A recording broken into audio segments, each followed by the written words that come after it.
और हमको quality service deliver करने की आवश्यकता होती है। इसी के लिए हमने ई संजीवनी का जो हब एंड स्पोक मॉडल बनाया है, उसमें हमने क्या रखा है कि ASHA worker will draw in the patient, the community health officer will see the patient and he will connect with the e-Sanjeevani to the specialist doctor in the district hospital or to the tertiary health care, get the advice from there, and that advice, if any medicine is given or is prescribed, the administration will be done by the community health officer, but the prescription will be given by the specialist there who's looking after in the telemedicine consultation program. वो उसको consult कर, वो वहां से उनको बताएगा और उसको हम देंगे। आपको जानकर कोई खुशी होगी कि 2017 में हमने ई संजीवनी शुरू की थी।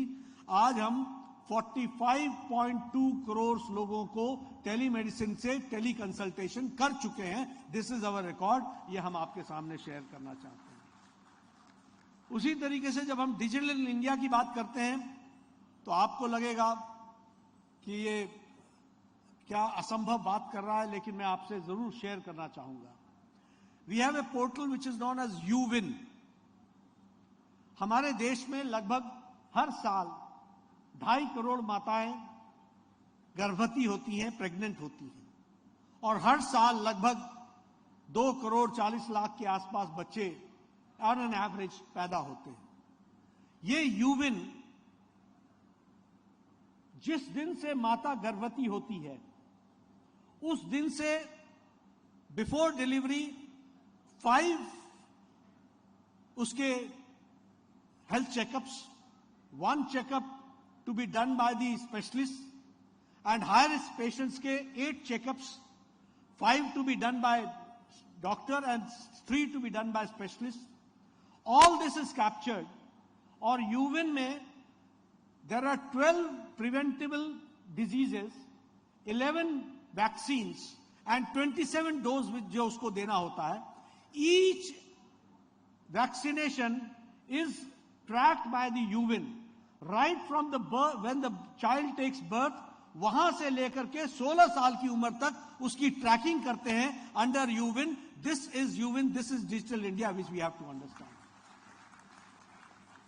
तो 5 करोड़ का तो कोहर्ट हमारे पास हर साल होता ही है, एवरी ईयर, लेकिन ट्रैकिंग जो हम करते हैं वो जब बच्चा पैदा होता है वहां से लेकर के 16 साल तक 27 डोज।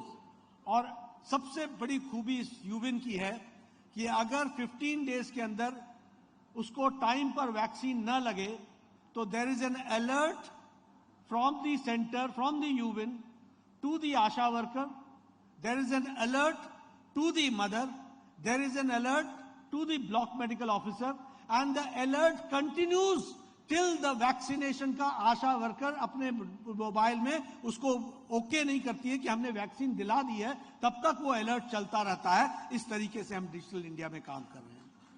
और इसका फर्क क्या पड़ा है कि आज हमारी वैक्सीनेशन 99% वैक्सीनेशन पहुंच गई है। जो हमारा इम्यूनाइजेशन प्रोग्राम है, यूनिवर्सल इम्यूनाइजेशन प्रोग्राम, वो 99% पहुंच गया है। मैं अगर इसी तरीके से आपसे बात करूं, आज यूविन का जो रजिस्ट्रेशन है वो रजिस्ट्रेशन 11.47 करोड़ पहुंच चुका है, और 3.86 प्रेग्नेंट मदर्स को भी, उसको भी हम लोगों ने रजिस्टर कर लिया है। इस तरीके से हम काम को आगे बढ़ा रहे हैं। जहां तक अब AI एनेबल्ड की बात की है, AI एनेबल्ड ने हमें ट्यूबरक्लोसिस में बहुत मदद की है।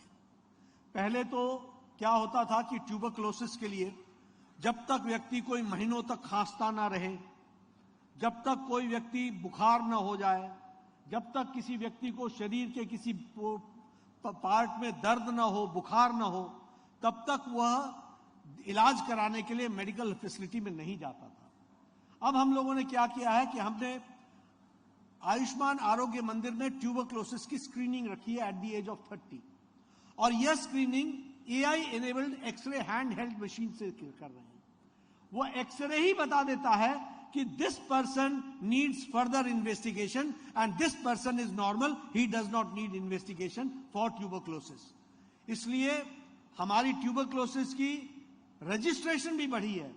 लेकिन हमारे ट्यूबरक्लोसिस का डिक्लाइन भी फास्टर है ग्लोबल डिक्लाइन से।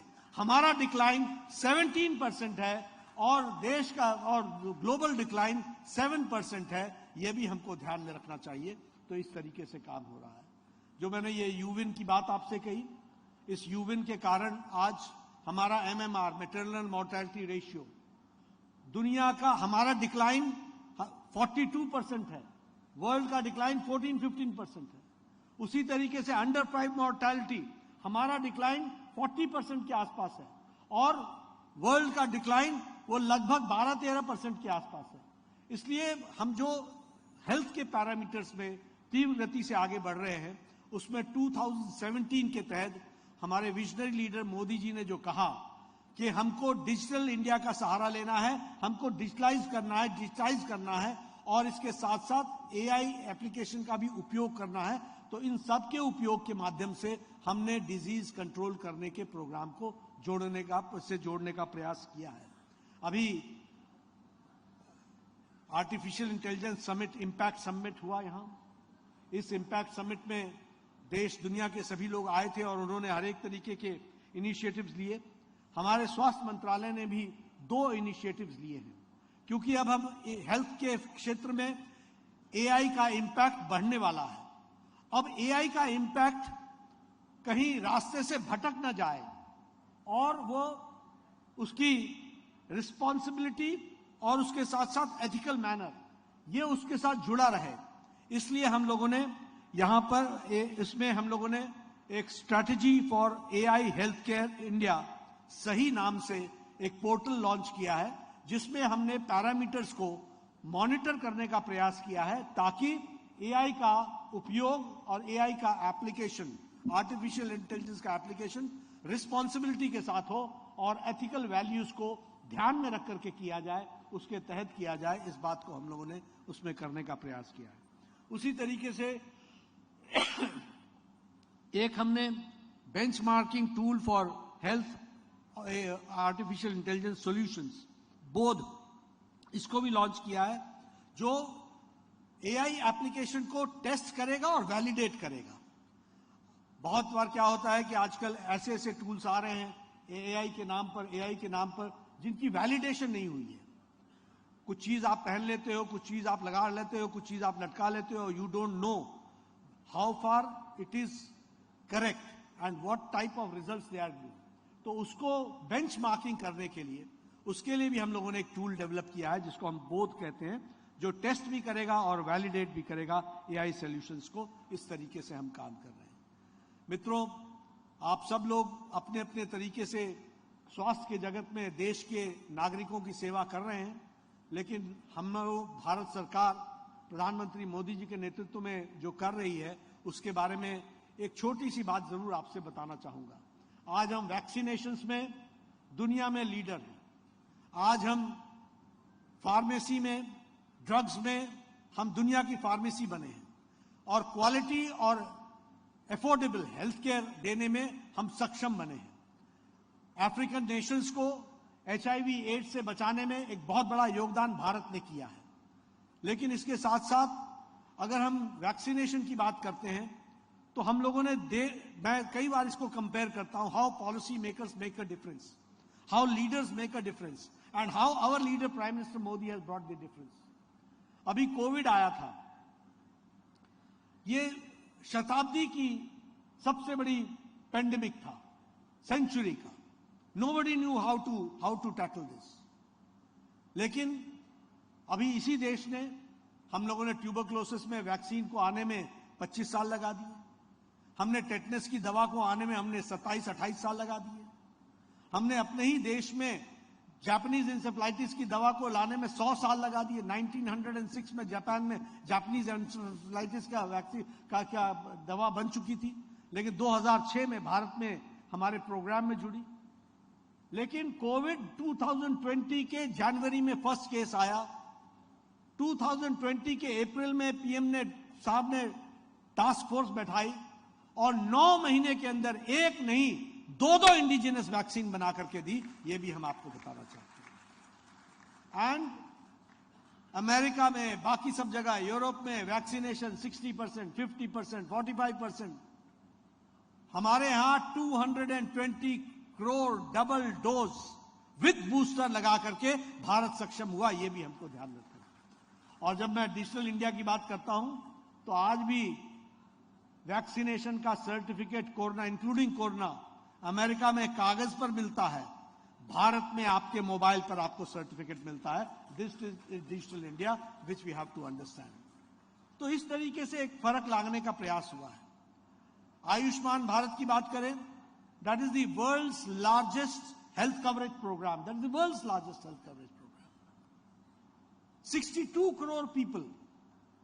और अब तो प्रधानमंत्री जी ने प्रधानमंत्री आयुष्मान भारत व्यय वंदन योजना के तहत everybody above the age of 70, of any caste, of any religion, of any economic status, all are included for a 5 lakh rupees of assurance till he breathes his last. अंतिम सांस तक उसको देने का 5 लाख रुपए एवरी ईयर आयुष्मान भारत में किया गया है। बोलिए ये बदलता भारत है कि नहीं है? ये बदली हुई स्थिति है कि नहीं है? ये आज हम, और everything is digitally, it's cashless. कोई एक पैसा आपको किसी इंस्टीट्यूशन को नहीं देना है, कोई कैश में नहीं देना है। The institution is going to receive the money right from the central treasury digitally. It will come to the accounts of the particular institution और टू द फैसिलिटी। ये डिजिटली करने का काम हुआ है। और आपको जानकर के खुशी होगी कि इसकी फैसिलिटी के माध्यम से अभी लैंसेट की एक रिपोर्ट आई है जो कहता है कि कैंसर में, भारत में कैंसर के डिटेक्शन के 90 डेज के अंदर बिकॉज ऑफ आयुष्मान भारत उसकी इलाज 30 दिन के अंदर शुरू हो जाता है। 90% ऑफ द पेशेंट्स जो कैंसर के होते हैं, इस तरीके की परिस्थिति आती है। मैं ये सारी बातें आपके साथ इसलिए शेयर कर रहा हूं क्योंकि आप सब लोग टर्शरी हेल्थ केयर में काम कर रहे हैं, लेकिन tertiary health care starts from the primary health care, secondary health care and then it comes to the tertiary health care.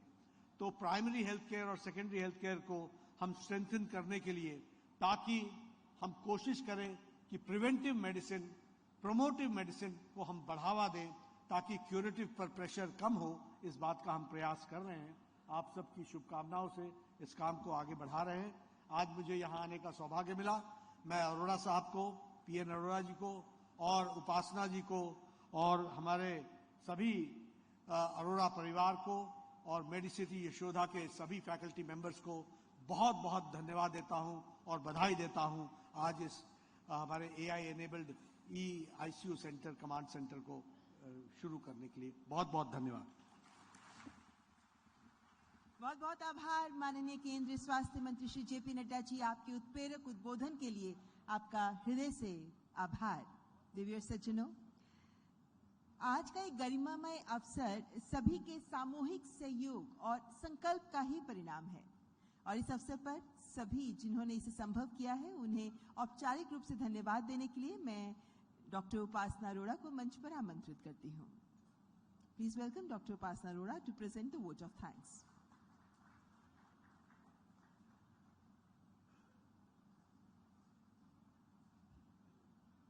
अपने अति व्यस्त समय में से समय निकालकर आज यहाँ पधारे माननीय मंत्री श्रीमान जेपी नड्डा जी, आपका बहुत बहुत धन्यवाद। हमारे अपने शहर के एमपी अतुल गर्ग जी, भाई साहब आपका धन्यवाद। बहन सुनीता जी आपका धन्यवाद। और सभी माननीय अतिथिगण जो सामने सुशोभित हैं और साथ साथ हमारे वो सारे डॉक्टर्स, मैं आपका संज्ञान दिलाना चाहती हूँ मंत्री जी की ये जो एरिया है ट्रांस इंडियन, यहाँ पे सारे ही अस्पताल एनएबीएच एक्रीडेटेड है। जब हमारा अस्पताल पहला अस्पताल था जिसने एनएबीएच लिया था, तब मैंने ये बीड़ा उठाया था कि हम पूरा ट्रांस इंडियन क्वालिटी अस्पताल से भर देंगे। फिर मैंने जाकर लोगों से बात करी और आज